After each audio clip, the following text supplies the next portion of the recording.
पिछले कई दिनों से हम इस इंटरेस्टिंग टॉपिक पर बात करने की बात कर रहे थे कि वो सभी ज़ॉम्बीलैंड में ज़ॉम्बी एपोकलिप्स में सर्वाइव करने वाले रूल्स कौन से हैं। हाँ, मैं सभी 33 रूल्स की बात कर रहा हूँ जो आपकी लाइफ को किसी एपोकलिप्स में कई गुना ज्यादा आसान बना सकते हैं। तो हम ज़ॉम्बीलैंड में मेंशन उन 33 सर्वाइविंग रूल्स को जानने वाले हैं जो किसी कैटास्ट्रोफिक और एपोकलिप्टिक सिनेरियो में सर्वाइवल के लिए काफी ज्यादा जरूरी है। अब अगर आपने ज़ॉम्बीलैंड मूवी देखी होगी तो आप जरूर सोच रहे होगे कि यार मंदबुद्धि 33 रूल्स का तो कहीं उसमें जिक्र ही नहीं है और उसमें तो सिर्फ 10 रूल्स के बारे में ही बताया गया है। तो हाँ, यू आर राइट, पर अगर आप ज़ॉम्बीपीडिया, ज़ॉम्बीलैंड के डिफरेंट इंटरव्यूज और बाकी उससे रिलेटेड ऑफिशियल वीडियोस वगैरह को देखोगे तो you will get to know कि ज़ॉम्बीलैंड में सर्वाइवल के लिए 33 रूल्स बताए गए हैं जो कई सारे डिफरेंट प्लेटफॉर्म्स पर मेंशन्ड है। तो चलो जानते हैं कि क्यों ज़ॉम्बी एपोकलिप्स के होने से पहले हमें इन रूल्स का जानना बेहद जरूरी है। हमें फिल्म में सिर्फ 10 रूल्स ही क्यों देखने को मिलते हैं और आखिर कौन से हैं वो 33 ज़ॉम्बीलैंड कंपाइल्ड रूल्स जो आपकी लाइफ एपोकलिप्टिक सिनेरियो में सेव करने के लिए काफी ज्यादा इंपॉर्टेंट है।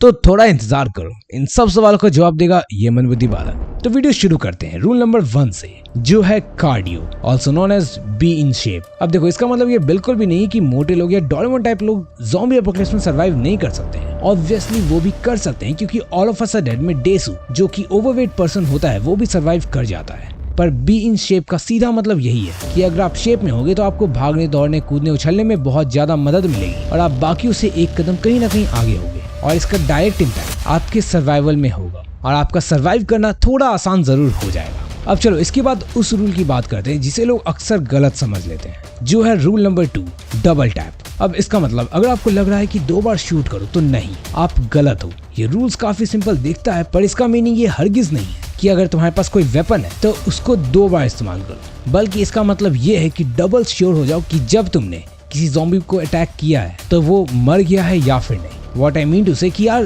सीधा हेडशॉट में मारो और फिर चेक कर लो अगर हो सकता है तो। इट्स नॉट नेसेसरी कि तुम डबल शूट करो क्योंकि डबल शूट करने से कहीं ना कहीं अननेसेसरी नॉइज होगी जिससे और भी ज्यादा ज़ॉम्बीज अट्रैक्ट हो सकते हैं। तो इट इज जस्ट दैट कि आप डबल श्योर हो जाओ कि जब भी आप किसी पर हमला कर रहे हो तो वो डेफिनेटली मर चुका हो, नहीं तो सेकंड टाइम वो और भी ज्यादा स्ट्रॉन्ग होकर कम बैक करेगा और उस टाइम आपका बचना नामुमकिन होगा। Rule number 3, beware of toilets. अब ये इंडियन पर्सपेक्टिव से उतना ज्यादा रियलिस्टिक तो नहीं है, पर still you can consider that कि पब्लिक टॉयलेट्स को अवॉइड करो एज वी डोंट नो कि कोई जगह कितनी इन्फेक्टेड है and at the same time कितनी अनहाइजीनिक हो सकती है। 4th rule, seat belts. This is important one and मैं यहाँ ऐड भी करना चाहूंगा कि वेयर हेलमेट्स एज वेल, क्योंकि हम इसे जनरली उतना इंपॉर्टेंट नहीं कंसीडर करते हैं पर एपोकलिप्टिक सिनेरियो में एक्सीडेंट्स हर जगह हो रहे होंगे एंड ये one of the most common चीजें होंगी जो आपको मार डालेगी। तो अगर आप ज़ॉम्बीज के हमले से बच जाते हो तो ऐसा नहीं है कि आप सेफ हो, क्योंकि फिर एक्सीडेंट से भी आपका मरना पॉसिबल है। तो इसलिए wear helmets and seat belts. Rule number 5, no attachments. ये हम शुरुआत में ही मूवी में देखते हैं कि जब इसे एक नेबर पसंद आ जाती है तो ये उसे अपने घर में जगह देता है, लेकिन लेटर ही गेट टू नो कि वो ज़ॉम्बी है, सो किसी से भी अटैच नहीं होने का। इवन आप खुद समझो कि ऐसा भी हो सकता है कि ज़ॉम्बी एपोकलिप्स में आपकी पूरी टीम जिंदा बच सकती है पर किसी मेंबर का कोई बहुत क्लोज फ्रेंड क्योंकि इन्फेक्ट हो गया है तो उसके चक्कर में पूरे ग्रुप को वो रिस्क में डाल सकता है। So it's better not to attach with anyone, ताकि आप किसी को भी लेट गो कर सको और किसी को भी जरूरत पड़ने पर आप अपने ग्रुप से भी निकाल सको। Rule number 6, the skeleton. देखो, ज़ॉम्बीलैंड के इस रूल्स के लिस्ट में कुछ ऐसी चीजें भी हैं जो कि रूल नहीं बल्कि कुछ आइटम्स या फिर इम्पोर्टेंट टूल्स और वेपन्स हैं और ये भी उनमें से ही एक है जिसे ज़ॉम्बीलैंड के YouTube चैनल पर वीडियो अपलोड करके भी दिखाया गया है। दैट अगर कोई आपको ऐसा वेपन सेलेक्ट करना है जिसे आप मल्टीपर्पज तरीके से यूज कर सको और जिसे ज़ॉम्बीज को भी मारा जा सकता है तो स्केलेट यानी कि frying pan is one of them, क्योंकि इस फ्राइंग पैन से ना सिर्फ आप ज़ॉम्बीज को मारोगे बल्कि आप अपनी फेवरेट मैगी बेस में बना सकते हो। हाँ, धो लेना याद से, नहीं तो तुम्हारा इन्फेक्टेड होना भी पक्का है। खैर, रूल नंबर 7 बहुत ज्यादा इंपॉर्टेंट है जिसे आपको मिस नहीं करना चाहिए और हमेशा ध्यान में रखना चाहिए, लेकिन उससे पहले अगर यहाँ तक देख लिया हो तो चैनल सब्सक्राइब करके बेल आइकन दबा देना और वीडियो को लाइक कर देना। टारगेट है 5000 लाइक्स का। Now back to topic, rule number 7 जो है ट्रैवल लाइट। इसका मतलब साफ है कि whenever you travel don't take unnecessary things with you. Like हम में से कई लोग ऐसे होते हैं जो मटेरियलिस्टिक थिंग्स को कैरी करते हैं जिनके बारे में उन्हें भी नहीं पता कि उनको आगे चलकर क्या नीड होने वाली है, लेकिन फिर भी वो उन चीजों को कैरी करते हैं। तो आप वैसे मत बनो और केवल वैसे ही चीजों को कैरी करो जो आपके लिए काफी ज्यादा जरूरी है।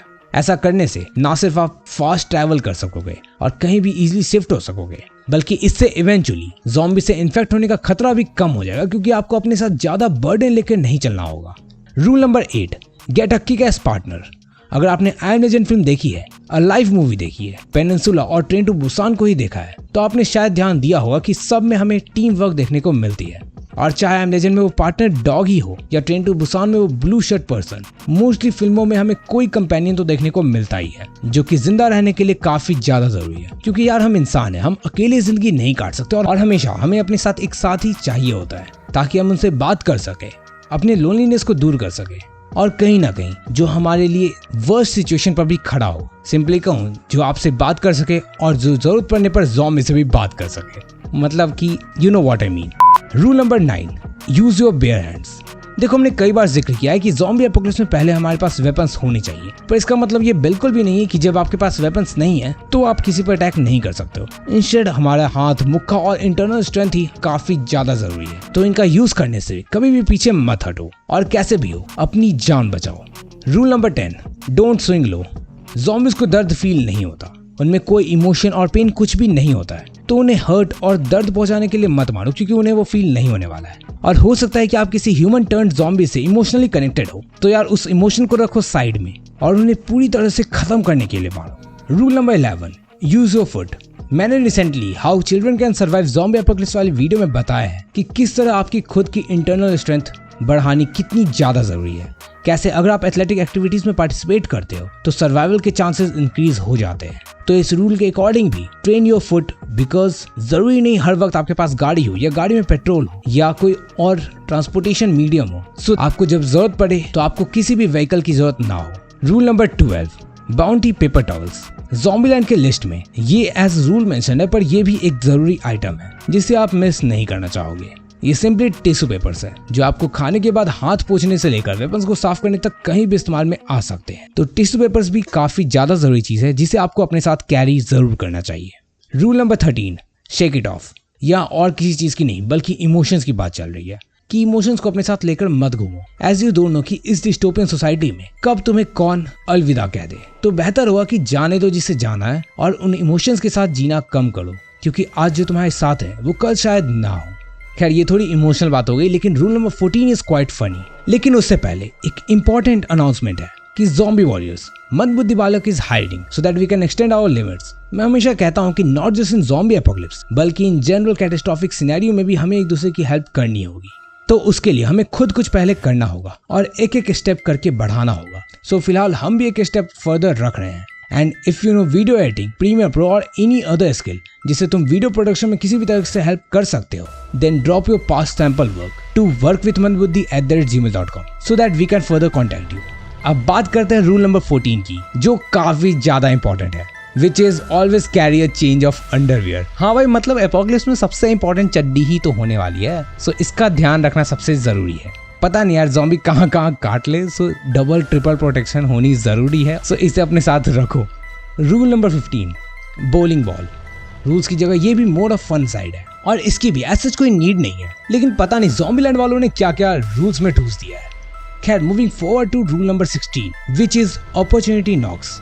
अब इसका मतलब यही है कि जब भी अपॉर्चुनिटी मिले उसे पकड़ लो, जकड़ लो और जाने मत दो और अपना बेस्ट दो, क्योंकि हमें स्पेशली एपोकलिप्स में सिर्फ लिमिटेड अपॉर्चुनिटीज ही मिलेंगी। तो उसे होल्ड करो और उसका बेस्ट आउटपुट निकालो, क्योंकि वो कहीं ना कहीं आपके सर्वाइवल के लिए काफी इंपॉर्टेंट हो सकती है। And rule number 17 is don't be a hero, which later crossed out to be a hero. अब इससे मैं समवॉट एग्री करता हूँ, मतलब मेरा भी यही मानना है कि अगर if you don't have proper plan, resources और टूल्स, तो बस हीरो बनने के लिए किसी भी सिनेरियो में मत कूद जाओ। It will surely get you killed. So don't be a hero if you don't have enough knowledge, plan or any resources. मतलब कि बस हीरोपंती करने के लिए किसी भी सिचुएशन में मत चले जाओ।